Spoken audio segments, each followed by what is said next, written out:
35 years old. I've never been in a relationship, and the reason is basically with complex post-traumatic stress disorder compounded with schizophrenia and sensory processing disorder.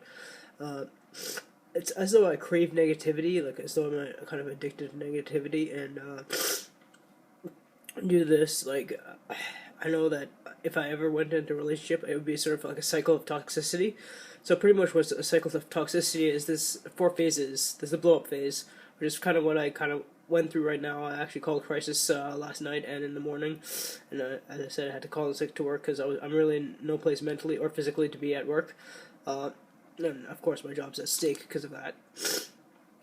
Then there's the second part is sort of the honeymoon phase. Like that happens immediately after a blow up phase. The honeymoon phase is basically everything's just going dandy, you know. And I know anybody who has ever been in depression, and when they come out of depression, they sort of feel on top of the world. You don't have to have bipolar disorder in order for that to happen. It just happens, and then comes sort of the eggshell phase. Like you're kind of walking on eggs. Like anything can happen. Like you're just not sure, is the person gonna snap at you, and you just have to be very careful.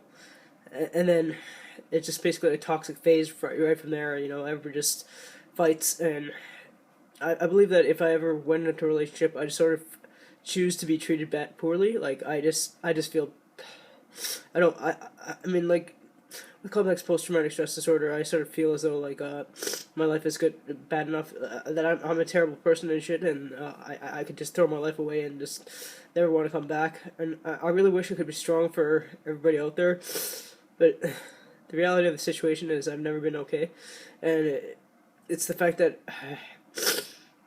it's hard enough to have mental illness. It's even harder to actually hide that mental illness, and it's just my parents saying, you know, patience and prayer will do everything. You can't come out with it, and I know the Schizophrenia Society of Alberta, they have not.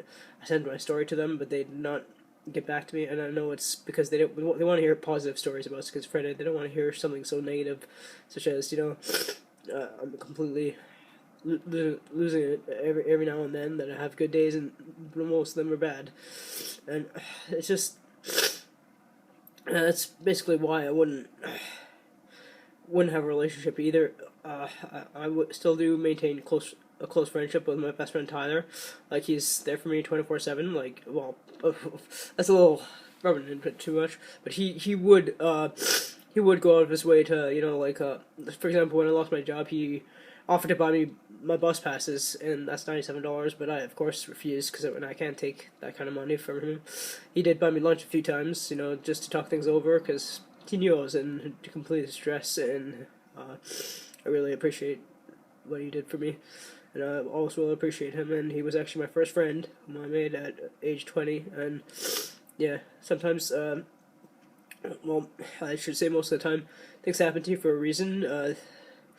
You know, you're just supposed to try and veer and understand, like, why did that happen? Why did this have to happen in order for this path to go? And I feel as though, like, losing my previous job, which I actually really liked, had to happen because I was still referred by female pronouns, and also my parents were. Since it was a grocery store, my parents would sometimes shop there, and I'd have to see them, and that would add to that. Right now, would add to my sort of problems with trauma, especially because I have a lot of emotional regulations concerns, anger management, and a lot of emotional flashbacks from my childhood, because I can remember since the age of 4, sometimes even parts when I was 3 years old, and most of it's negative.